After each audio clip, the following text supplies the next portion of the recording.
Ngayong araw ay lilinisin natin yung ating nabakanting brooding pen dito para sa susunod na Sabado ay meron na tayong ilalagay dito na sisiw.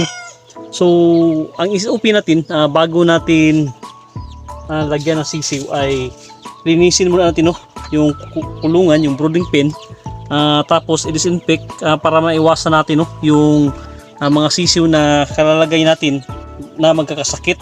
Sa paglilinis ng ating brooding pen ay tanggalin natin yung mga namuong iti dito, yung naninigas na iti, yung mga ipot nila para maiwasan natin na magkasakit yung mga sisiw natin.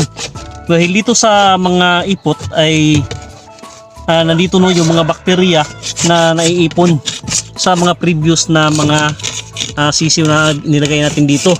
So kailangan natin tanggalin ito para maiwasan natin na magkakasakit yung mga susunod na batch na inilagay natin dito. Pagkatapos nito ay saka natin applyan ng disinfectant para tanggal talaga yung ating mga bakterya na nandito sa ating brooding pen. So meron na tayong inihanda dito na sirin ng kahoy para ilagay natin dito pagkatapos natin linisan. So sa susunod na linggo ay lagyan natin ito ng sisiw dahil sa sunod na Sabado ay mapipisa na yung mga itlog na 123. Tingnan natin kung ilang sisiw yung makukuha natin sa 123 eggs na nasa incubator ngayon. Talagang kailangan na linisin yung ating brooding pen bago lagyan natin ng sisiw dahil napakasensitibo kasi ng mga sisiw. Ang mga sisiw ay madali silang magkakasakit dahil very weak pa yung kanilang immune system.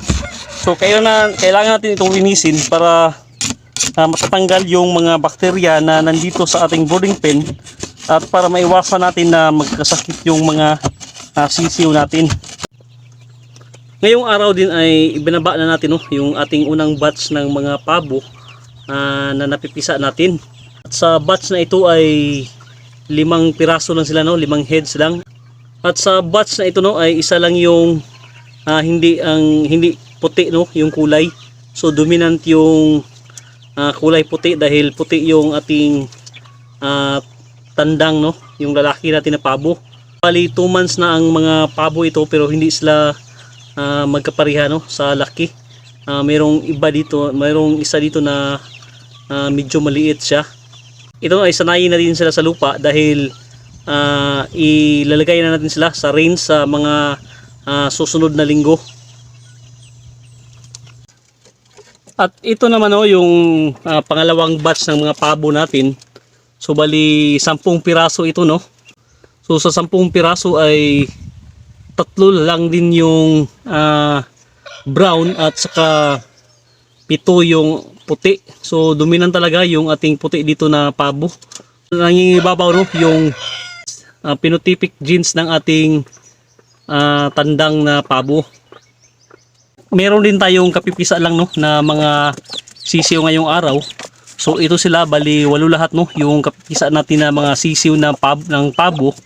At gaya ng dati ang unang batch ay dominant pa rin yung kulay puti.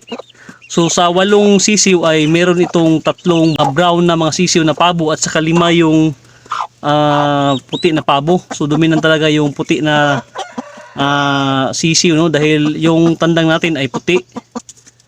So ito unti-unti nang dumadami yung ating pabo dito at ang mga pabo na ito ay gagawin natin ito na mga future breeder natin dito para magparami rin tayo ng mga pabo.